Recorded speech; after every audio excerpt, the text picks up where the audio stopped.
dekatkan hubungan orang tua dengan anak supaya anak ini mau terbuka apa sih yang mereka lihat, apa saja hal-hal yang mereka sudah ketahui. Jadi membuka komunikasi antara orang tua dengan anak. Kalau misalkan tontonannya baik, mereka akan mencontoh perilakunya baik.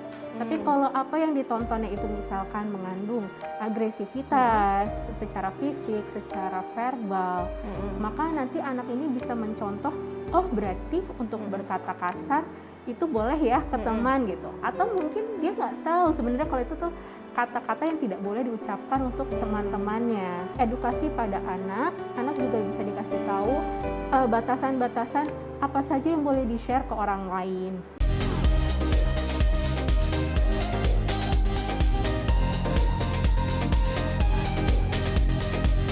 Hai Bunda-Bunda, terima kasih masih menyaksikan persembahan untuk Bunda dan masih bersama saya Azahra Masid dan juga Catherine. Iya, nah Mbak Catherine, kita akan melanjutkan kembali nih seputar tentang kecanduan anak-anak akan suatu konten pornografi. Sebenarnya ini bisa terlihat nggak sih dari ibaratnya emotional reaction-nya seorang anak ketika anak itu sudah kecanduan dari pornografi?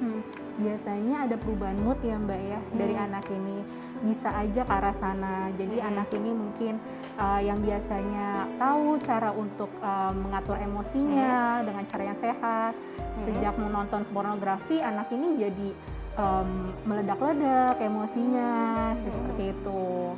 Itu mungkin bisa jadi salah satu tandanya. Salah satu tandanya. Nah, tapi kalau misalnya dikaitkan antara kedua hal tersebut, emotional reaction dengan dia misalnya kecanduan sama pornografi, apa nih yang menjadi perubahan bentuk perilakunya seorang anak ini?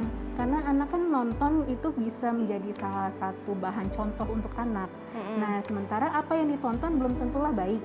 Seperti itu. Jadi kalau misalnya tontonannya itu kurang baik untuk anak, misalkan mengeluarkan kata-kata kasar atau mungkin menunjukkan agresi yang dalam bentuk fisik seperti itu, anak bisa mencontoh untuk dia bereaksi terhadap ke temannya atau mungkin ke lingkungan sekitarnya seperti itu. Tapi bisa nggak sih Mbak Catherine kalau misalnya si anak ini jadi perilakunya itu adalah manipulatif, misalnya di depan keluarganya, depan orang tuanya itu dia akan terlihat baik-baik saja. Tapi misalnya ketika di luar, ya misalnya dia suka ngajakin gitu sama teman-temannya untuk ayo kita nonton ini segala macam, itu bisa terjadi nggak sih hal seperti itu? Bisa terjadi karena membahas tentang sexual education itu masih agak tabu ya di lingkungan sekitar gitu. Jadi anak ini kan pintar ya, jadi dia bisa melihat-lihat yang mana yang kira-kira bisa diajak diskusi, yang mana yang kira-kira oh kayaknya aku nggak berani nih diskusi sama misalnya sama mama atau sama papa. Nah itu yang membuat dia menjadi ya udah aku bahasnya sama teman-teman aja deh yang lebih nyambung bagi anak ini seperti itu. Tapi sebenarnya cara seperti itu bisa dikatakan salah nggak sih Mbak Catherine? Karena kan nggak tepat untuk sumber informasinya. Baiknya kan anak mendapatkan informasi dari yang lebih terpercaya, misalkan dari mamahnya sendiri, atau mungkin ada dokter, atau mungkin guru yang menjelaskan itu secara edukasi. Nah, tapi Mbak Catherine, sejauh ini ya, misalnya kalau dari Mbak Catherine sendiri sebagai psikolog itu melihat misalnya dari analitik anak gitu, maksudnya apakah si anak itu banyak kecanduan pornografinya itu pengaruhnya itu lebih banyak dari teman-temannya kah? Atau memang karena rasa ingin tahunya dia yang lebih besar, kemudian dia mengklik sampai akhirnya dia berkumpul dengan teman-temannya dan membahas itu. Itu bisa saling berkaitan ya. Kebanyakannya yang bagaimana nih Mbak? Kalau misalkan anak yang lebih kecil itu lebih ke rasa ingin tahu ya. Tapi kalau misalnya sudah remaja itu kan teman tuh suatu hal yang penting banget untuk anak-anak ini gitu. Life ya. Iya gitu.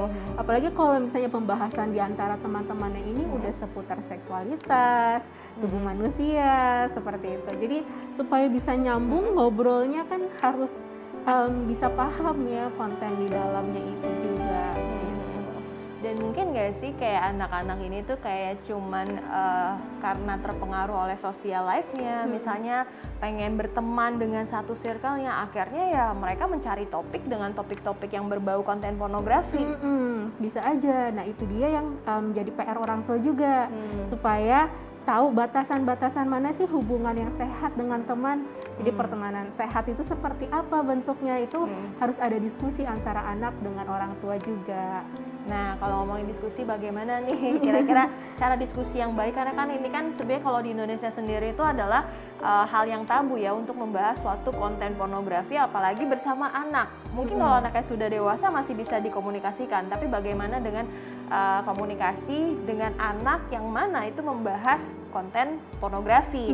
Nah, itu bagaimana nih? Karena kan di Indonesia sendiri agak kurang ya khususnya untuk pembahasan atau isu konten pornografi seperti itu sama anak.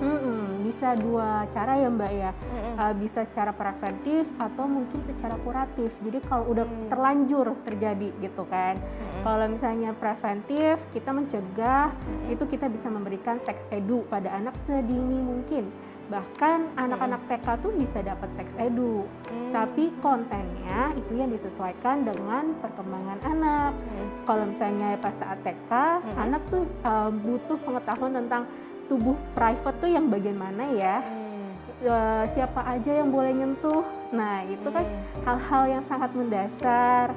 Nah itu yang diajarkan pada anak. Nanti seiring anak ini bertumbuh dewasa, pengetahuan terhadap seks edu ini juga makin dalam, semakin kompleks juga gitu. Dan yang paling penting adalah anak bisa menjaga diri nih dari kecil. Misalnya apalagi ketika dia udah tahu ya, misalnya ranah private mana yang tidak boleh dipegang sama orang lain, atau misalnya siapa saja misalnya yang boleh menyentuh misalnya bagian kepala atau misalnya bahu, misalnya selain dari keluarga itu tidak boleh gitu. Berarti anak itu makin bisa memfilter seperti itu ya, siapa saja yang boleh mendekati dan juga siapa yang harus dijauhi seperti itu ya. Karena kan kadang anak-anak cuma dikasih permen aja suka teriming-iming ya. Betul. Nah itu paling penting nih Bun. Nah tapi kalau misalnya terkadang kan ada orang tua misalnya kontrol atau nggak kontrol gitu ketika di rumah terhadap anaknya. Nah misalnya melihat anaknya sedang menonton, apa yang harus orang tua lakukan? Apakah langsung marah nih sama anaknya? Kamu nih ya, misalnya seperti itu, nggak boleh gitu-gitu, atau ada cara lain yang bisa dikomunikasikan gitu kepada anak sehingga anak tuh jadi merasa malu gitu. Oh ternyata ini suatu hal yang tidak boleh dilakukan ya gitu. Bisa dipahami sih kalau misalnya orang tua ngelihat anak nonton pornografi, reaksi pertamanya pasti kaget ya. Gitu, melihat anak, wah kok nontonnya gini, seperti itu. Nah hal itu sebaiknya jangan langsung dimarahi, tapi untuk dekatkan hubungan orang tua dengan anak supaya anak ini mau terbuka, apa sih yang mereka lihat, apa saja hal-hal yang mereka sudah ketahui. Jadi membuka komunikasi antara orang tua dengan anak. Jika anak udah mulai cerita, mungkin hal-hal itu lebih bertolak belakang dengan norma-norma, itu jangan langsung dipunish, jangan langsung dihukum, tapi coba didengarkan dulu dari sisi pandang anak ini apa saja pengetahuan yang sudah dipunyai oleh anak ini, seperti itu. Jadi di-encourage untuk anak ini bercerita dulu dari sisinya dia gitu Mbak. Nanti kalau misalnya anak ini udah bercerita, baru diberikan edukasi bahwa ini tuh dampaknya apa aja ya, gitu. Oke, berarti salah satu cara bunda-bunda di rumah adalah ya mungkin kaget-kaget adalah hal yang suatu hal yang wajar, dan yang kedua adalah bunda-bunda harus menjadi good listener yang baik, dan kemudian yang ketiga ya bunda-bunda baru memberikan nasihat kepada anaknya dan dikomunikasikan sebaik mungkin yang pasti. Nah tapi ya nih ya bunda-bunda dan juga Mbak Catherine, pornografi ini kan bisa menjadi ancaman bagi remaja karena terdapat banyak dampak negatif yang ditimbulkan. Salah satunya adalah kerusakan sel-sel otak, terus kemudian gangguan emosi dan juga mental, hingga kehilangan masa depan. Nah, ini bagaimana nih Mbak Catherine? Bisa dijelaskan lebih detail nih mungkin supaya orang tua di rumah juga bisa paham nih bagaimana cara parenting yang baik terhadap anak dan supaya terhindar dari yang namanya kecanduan pornografi. Iya, jadi memang dari beberapa penelitian nih Mbak, ada bagian otak namanya prefrontal cortex gitu. Jadi di prefrontal cortex ini itu berguna untuk sebagai pengambil keputusan, kontrol diri, seperti itu. Jadi kalau misalkan volume di prefrontal cortex ini berkurang, itu yang disebabkan oleh pornografi, anak ini jadi kesulitan untuk kontrol dirinya dia. Mengambil keputusan juga jadi sulit, jadi challenge banget untuk anak ini, seperti itu. Jadi secara penelitian memang mengatakan bahwa prefrontal cortex ini tuh volumenya tuh bisa berkurang kalau misalkan nonton pornografinya secara terus-menerus. Bisa Seperti berkurang? itu, ya. Wow, dan itu juga saya baru tahu juga sih Mbak Catherine. Jadi harus hati-hati nih buat bunda-bunda dan juga buat anak-anaknya, harus diawasi sedini mungkin. Nah, tapi untuk melanjutkan terkait dengan efek sosial nih, karena kan ini penting juga ya terkait dengan kecanduan pornografi, kita akan lanjut di segmen berikutnya. Jadi buat bunda-bunda jangan kemana-mana, tetap di Persembahan untuk Bunda.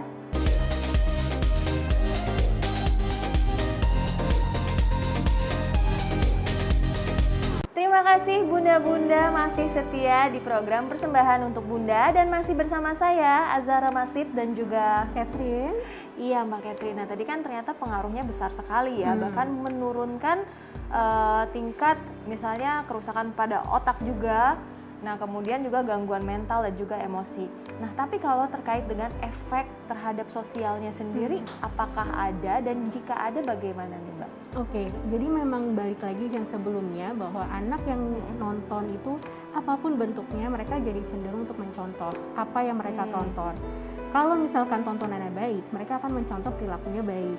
Tapi kalau apa yang ditontonnya itu misalkan mengandung agresivitas secara fisik, secara verbal, maka nanti anak ini bisa mencontoh, oh berarti untuk berkata kasar itu boleh ya ke teman gitu. Atau mungkin dia nggak tahu sebenarnya kalau itu tuh kata-kata yang tidak boleh diucapkan untuk teman-temannya, seperti itu. Ibaratnya bisa aja cuman karena iseng, padahal dia juga nggak ngerti ya itu apa maksud dan tujuannya, malah jadi bahan canda tawaan gitu, malah jadi komunikasi secara bercanda gitu sama teman-temannya.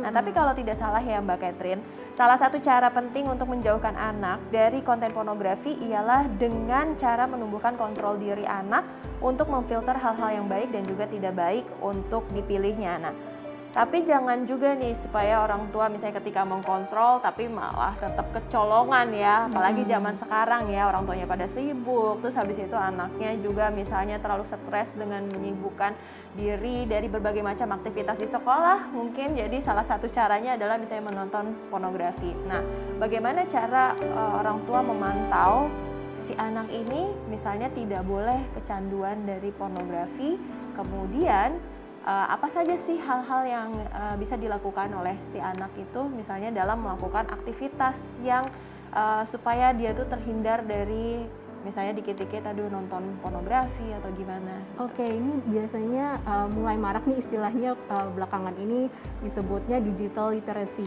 gitu. Literasi media juga ya iya, maksudnya gitu, literasi media. Jadi memang orang tua bisa ngekontrol lewat situs-situs yang boleh diakses oleh anak, seperti itu. Apa saja ya situs-situs yang aman untuk diakses oleh anak. Nah itu orang tua bisa setting dari awal pada gadget anak. Jadi anak tidak bisa mengakses situs-situs yang tidak sesuai dengan usianya, seperti itu. Itu dari cara yang preventif. Dan mungkin untuk edukasi pada anak juga bisa dikasih tahu batasan-batasan apa saja yang boleh di-share ke orang lain, seperti itu. Kalau anak ragu untuk men-share suatu informasi, lebih baik didiskusikan kepada orang tua, gitu. Oke, nah itu kan berarti kan perlu adanya komunikasi dua arah ya antara anak dan juga orang tua. Nah tapi bagaimana misalnya yang memang hubungan anak sama orang tua itu tidak terjalin dengan baik, misalnya tidak dekat. Nah itu kan akan susah sebagai seorang anak untuk mengkomunikasikan suatu hal misalnya yang berbau tabu seperti tadi kepada orang tua. Nah itu caranya bagaimana gitu? Otomatis kan harus dilalui dengan pendekatan. terlebih dahulu. Nah itu bagaimana dari Mbak Catherine sendiri? Nah, kalau misalnya pendekatan itu, anak tuh kan nggak bisa tiba-tiba. Betul. Jadi pelan-pelan aja sih Bun yang di rumah ya. Kayak misalkan ngajak main anak tiap hari 15 menit aja gitu. Main bareng yang benar-benar nggak megang handphone, nggak megang apapun itu kerjaan, dilepasin dulu gitu. Jadi supaya anak ini merasa didengerin sama mamahnya ataupun sama papahnya juga. Jadi dari situ supaya komunikasinya ini terbangun lebih saling percaya antara keduanya gitu. Iya, dan yang paling penting adalah ketika orang tua sama anak itu sudah dekat, otomatis anak itu akan terbuka sama orang tua, apapun itu ya, tidak dimungkinkan. Nah, tapi ya kalau misalnya selain dengan pendekatan, kira-kira apa lagi sih yang harus dilakukan oleh orang tua dalam mengawasi dan juga mengontrol anak kita nih supaya tumbuh kembangnya juga semakin bagus, kemudian kedepannya juga menjadi orang yang bisa memfilter hal-hal yang baik ataupun hal-hal yang tidak baik, seperti itu. Bagaimana Mbak? Jadi nggak cuma larangan mungkin ya maksudnya ya, tapi kita bisa memberikan atau bisa memfasilitasi kegiatan-kegiatan yang lebih positif untuk anak. Anak senangnya apa? Kenali minatnya gitu. Jadi misalnya lagi senang basket, ya udah explore tentang basket.